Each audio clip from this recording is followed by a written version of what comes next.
We're going to look at how to work out when to change your brake pads, so how to see when they are worn out. These are disc brake pads that are worn quite a lot in some cases.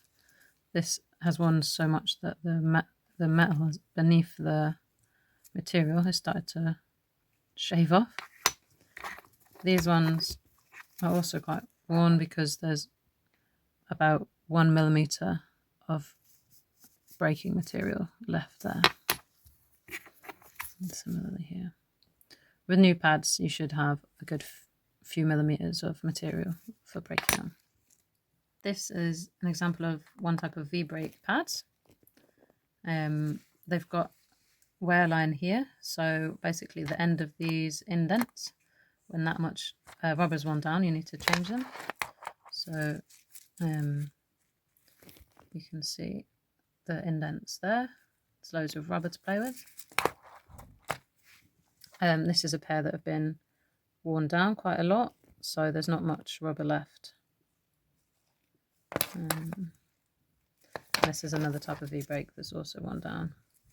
We can see that it's worn down with a little bit of an edge there, so that just means that the pad was positioned a bit too low on the rim, and that's actually worn down to the metal.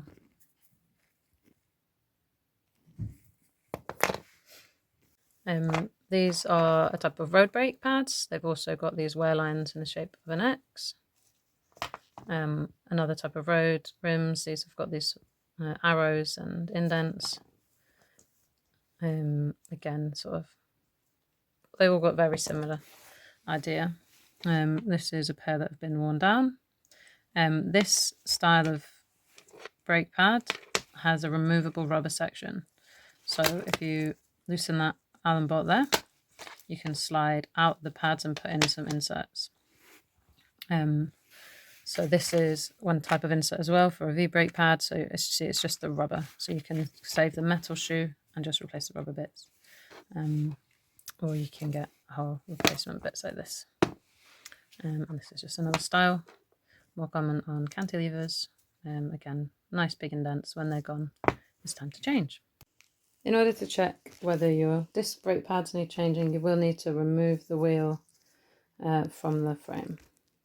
You need to open the lever. For a front wheel, you'll need to unscrew the lever a little bit more.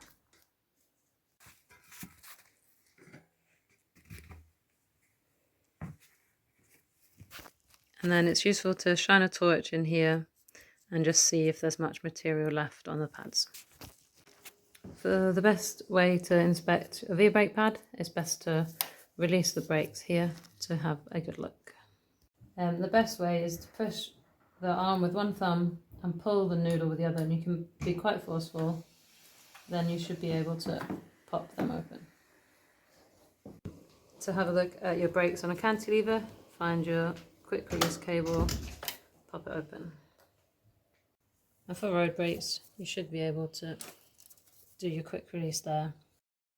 It's worth checking your brake pads for wear every month or so.